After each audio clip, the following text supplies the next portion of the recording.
Bilkis Bano gangrape और हत्या मामले में उम्र कैद की सजा काट रहे 11 दोषियों को आजादी की 75वीं वर्षगांठ पर रिहा कर दिया गया। गुजरात सरकार की माफी नीति के तहत रिहाई की मंजूरी के बाद सभी दोषी गोधरा जेल के बाहर आ चुके हैं। ये रिहाई उस दिन हुई जिस दिन देश के प्रधानमंत्री नरेंद्र मोदी लाल किले से महिलाओं के सम्मान की बात कर रहे थे। ठीक उसी दिन गैंगरेप और हत्या के 11 दोषियों की रिहाई हुई। रिहाई के बाद पहली बार बिल्किस बानो ने अपनी प्रतिक्रिया दी है। तो क्या कहा है पहले वो बताते हैं, उसके बाद आपको सबसे आसान भाषा में बताएंगे कि आखिर बिल्किस बानो केस है क्या है गोधरा दंगा और बिल्किस बानो के साथ क्या हुआ था। लेकिन उससे पहले बिल्किस बानो ने क्या कुछ कहा वो आपको बताते हैं। अब इस फैसले पर बिल्किस बानो की पहली प्रतिक्रिया सामने आई है। बयान बिल्किस बानो की तरफ से एडवोकेट शोभा ने जारी किया है, जिसमें बिल्किस बानो ने स्टेटमेंट में बिल्किस बानो ने कहा है, 15 अगस्त 2022 को मुझ पर पिछले 20 सालों का सदमा फिर से कहर की तरह टूट पड़ा जब मैंने सुना कि 11 आरोपियों को मेरा पूरा जीवन नष्ट कर दिया। मेरी आंखों के सामने पूरे परिवार खत्म हो गए। मेरी 3 साल की बेटी मुझसे छीन ली गई। सभी को रिहा कर दिए गए। अब वे खुशी से बाहर रहेंगे। ये सुनने के बाद मेरे पास कोई शब्द नहीं है। शून्य हूं और खामोश हूं। मैं केवल इतना कह सकती हूं कि क्या एक औरत को दिए गए न्याय का अंत यही है। मैंने इस देश के सबसे पहले ऊंचे न्यायालय पर विश्वास रखा। मैंने इस व्यवस्था पर विश्वास रखा। मैं धीरे धीरे अपने सदमे के साथ जीना सीख रही थी, लेकिन 11 आरोपियों की रिहाई ने मुझे शांति छीन ली और न्याय की व्यवस्था पर मेरे भरोसे को हिला दिया है। मेरा दुख और डगमगा गया विश्वास सिर्फ अपने लिए नहीं, उन औरतों के लिए जो इंसाफ की तलब में अदालतों की लड़ाई लड़ रही है। उन आरोपियों को रिहा करने के लिए इतने बड़े और अन्यायपूर्ण फैसले से पहले किसी ने मुझसे पूछा तक नहीं। मेरी सुरक्षा बहाली के बारे में भी नहीं सोचा। गुजरात सरकार से अपील करती हूं कि हानिकारक यानी इस तरह के गलत फैसले को वापस ले और शांति से निडर होकर मेरे जीने का अधिकार मुझे वापस लौटा दे। मेरे और मेरे परिवार की सुरक्षा भी सुनिश्चित करे। बिल्किस बानो ने ये सारे शब्द अपने स्टेटमेंट में एडवोकेट के द्वारा जारी किया है। आप वो भी बिल्किस बानो की बाइट सुन लीजिए जो उन्होंने 5 साल पहले एक इंटरव्यू में कहा था कि 15 साल बीत चुके हैं और उनका दर्द अभी भी ताज़ा है और वो क्या चाहती थी। 15 साल में हमको बहुत दुख झेलना पड़ा। कितनी बार घर बदला हमने और छोटे छोटे बच्चे को लेके सामान इधर उधर करो, बहुत सारी तकलीफें हमको हुई है। और 15 साल में कभी ऐसा लगा आपको कि शायद मुझे न्याय नहीं मिलेगा, जिन्होंने मेरे खिलाफ ये अत्याचार किया है वो रिहा हो जाएंगे, वो बच जाएंगे? कभी ऐसा लगा कि सिस्टम जो है उसमें मेरे लिए कोई जगह नहीं है? कभी उम्मीद आपने छोड़ी थी? नहीं, मैंने उम्मीद नहीं छोड़ी थी, क्योंकि हमारे इतने सारे मेरे परिवार को मार दिया, मेरी बेटी को मार दिया, तो कैसे उम्मीद छूटेगी। लेकिन अभी भी आप कहती हैं आपको बदला नहीं चाहिए था। आप नहीं चाहती थी कि जिन्होंने ये किया आपके खिलाफ, उन पर आप बदले की भावना से नहीं कर रहे थे, आपको केवल न्याय चाहिए था। हाँ, न्याय चाहिए। यानी क्या चाहिए था कि ये लोग जेल में रहें, हाँ। उनको सजाए मौत हो, क्या चाहिए था? वो लोग जेल में रहे, उनको ऐसा याद आवे कि आज हमारे गांव के लोग कितने परेशान थे और हमने कैसे कैसे मारा है माँ बहनों को, बच्चे को। इन 15 सालों में आपने मुझसे अभी कहा कि आपको घर घर भटकना पड़ा। हाँ। एक घर से कितने घर बदलने पड़े? बहुत घर बदलने पड़े, 15-20। डर के मारे? डर के मारे, क्योंकि जो आरोपी थे हमारे केस के, उनको बार बार पैरल मिलती थी। वो आते थे, मीटिंग करते थे वहाँ पे, हमारे जो लोग रह रहे गांव के, उनको डराते थे और मेरे पर भी दबाव डालते थे। वो आके कहते थे मुझे कि तेरे को ऐसा कह रहे, ऐसा कह रहे। वो चाहते थे कि आप केस वापस ले। हाँ, वापस ले। आज क्या कहेंगी आप, कैमरा को देखे, हमारे नेताओं को?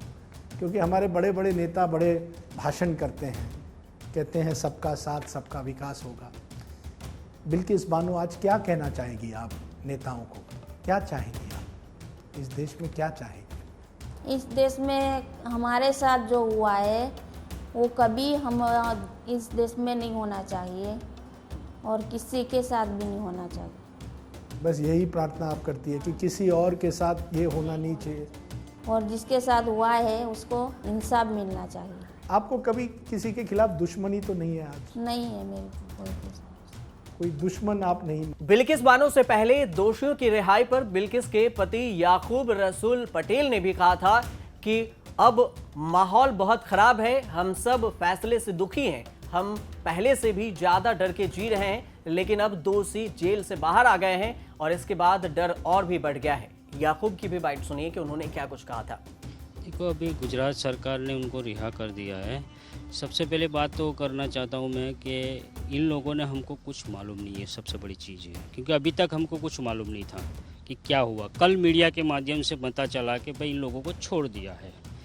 दूसरी चीज़ की है, ये जो गवर्नमेंट ने हमको कोई नोटिस नहीं दिया है, हमारे साथ कोई बातचीत नहीं की है, बिना हमको बताए ये फैसला लिया है, वो हमको कुछ मालूम नहीं है। और हम तो हमारा परिवार खो चुके हैं। बिल्किस के साथ इतना बड़ा हादसा हुआ है, हमारा परिवार खो चुके हैं। 14 लोगों को मारा गया है। उनके बारे में हम रोज़ याद करते हैं, रोज़ उनके लिए दुआ करते हैं। उसमें मेरी 3 साल की बेटी जो है, उनके लिए भी हम उनकी आत्मा को शांति मिले दुआएं करते हैं। रोज़ हम दुआएं करते हैं, रोज़ हमारे परिवार को याद करते हैं हम लोग। रिहाई के लिए एक कमेटी बनाई गई थी। बिल्किस केस के दोषियों को रिहा किया जाए या नहीं, इसके लिए सरकार ने एक कमेटी का गठन किया था। गोधरा के कलेक्टर सुजल मायात्रा को इस कमेटी के अध्यक्ष बनाया गया था। वहीं इस कमेटी में पंचमहल के बीजेपी के 2 विधायक, गोधरा के विधायक CK राहुल लजी, विधायक सुमन चौहान, पंचसाल सांसद जसवंत सिंह राठौर समेत 11 लोगों को इस कमेटी में शामिल किया गया था। लेकिन जिन दोषियों की रिहाई हुई है उसके भी नाम आपको बता दे रहे हैं कि राधे श्याम शाह हैं, जसवंत चतुर्भाई, केशु भाई, बगा भाई, राजीव भाई और रमेश भाई, सोले भाई भट्ट, विपिन चंद्र जोशी, गोविंद भाई, मितेश और प्रदीप मोडिया हैं जिनकी रिहाई हुई है। अब आपको बताते हैं कि आखिर ये पूरा मामला क्या है और बिल्किस बानो केस आखिर है क्या। 27 फरवरी 2002 को गुजरात के गोधरा स्टेशन पर साबरमती एक्सप्रेस के कोच को जला दिया गया था। इस ट्रेन से यूपी के अयोध्या में राम मंदिर बनाने को लेकर जो कार सेवक रैली में गए थे, वो इसी ट्रेन से कार सेवक अयोध्या से लौट रहे थे। कोच में 59 कार सेवक की मौत हो गई थी। इसके बाद गुजरात में सांप्रदायिक दंगे भड़क गए थे। हथियारों से लैस भीड़ ने जब 5 महीने की गर्भवती बिल्किस के पड़ोस पर हमला किया तो दंगों की आग से बचने के लिए बिल्किस बानो अपनी बच्ची और परिवार के साथ गांव छोड़कर भाग गई थी। बिल्किस बानो और उनका परिवार सभी एक खेत में छिपे हुए थे। तभी वहां पर 3 मार्च 2002 को 30 से 40 लोगों की भीड़ तलवार, लाठी और दरांती से उन पर हमला कर दिया। भीड़ ने बिल्किस बानो के साथ गैंगरेप किया। उस समय बिल्किस 5 महीने की गर्भवती थी।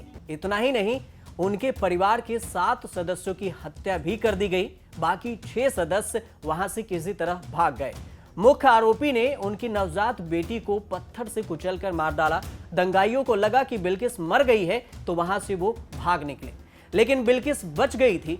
ग्रामीणों की मदद से बिल्किस पुलिस स्टेशन पहुंची। 1 साल से अधिक समय तक पुलिस ने मामले को छिपाने की कोशिश की।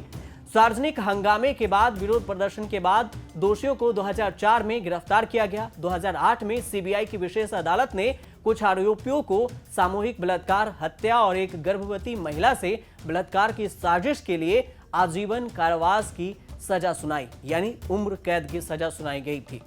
बिल्किस बानो गुजरात हिंसा में बचे लोगों के लिए आशा की प्रतीक बन गई। उनके मामले में आए फैसले ने देश भर में क्रूर यौन फैसले से लोगों के न्याय की उम्मीद जगाई। 2019 में सुप्रीम कोर्ट ने गुजरात सरकार को बिल्किस को उनके संघर्ष के लिए 50 लाख रुपए का मुआवजा देने का निर्देश दिया था, जो बिल्किस के पति याकूब रसूल के अनुसार से ये रकम अभी भी उन्हें नहीं दी गई। अब 20 साल बाद 11 दोषियों की रिहाई 15 अगस्त को आजादी के दिन हुई। 2002 की सांप्रदायिक हिंसा में 1000 से अधिक लोगों की जान चली गई थी, जिसे गोधरा राइट से भी आप जानते हैं। कई लोग घायल हुए थे। राष्ट्रीय मानवाधिकार आयोग की रिपोर्ट ने कहा था कि हजारों लोगों को जला दिए गए, लाखों निर्दोष नागरिकों को पलायन करने के लिए मजबूर किया गया।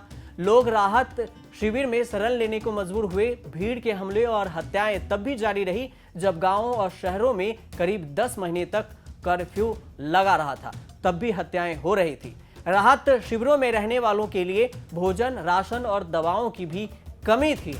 पीड़ितों को शिकायत दर्ज कराने और प्राथमिकी दर्ज कराने के लिए दर दर भटकना पड़ता था। एफआईआर भी नहीं होती थी। राज्य मशीनरी से मजबूत बावजूद उसके एफआईआर नहीं होते थे। इस रिपोर्ट में यह भी कहा गया कि हस्तक्षेप किया गया। प्रशासन विस्थापित महिलाओं, बच्चों और बुजुर्गों की बुनियादी जरूरतों को पूरा कर सके, लेकिन नहीं किया।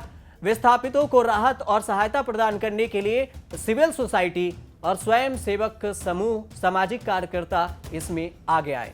3 साल की बच्ची सहित 14 बेगुनाहों के बलात्कारियों और हत्यारों को रिहा दिया जाना एक तरह से न्याय की मौत है।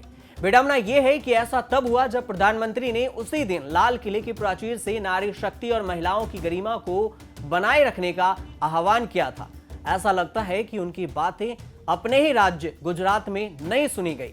राज्य सरकार को पीएम की बातों पर ध्यान देने में अब भी देर नहीं हुई है। 2002 में बेगुनाहों के साथ की गई गलतियों को कम से कम स्वीकार तो किया जाना चाहिए। एक महिला और उनके परिवार के खिलाफ हिंसा की सबसे भीषण घटनाओं में से एक में आरोपी के लिए छूट असहाय बचे लोगों के घाव पर नमक छिड़कने जैसा है।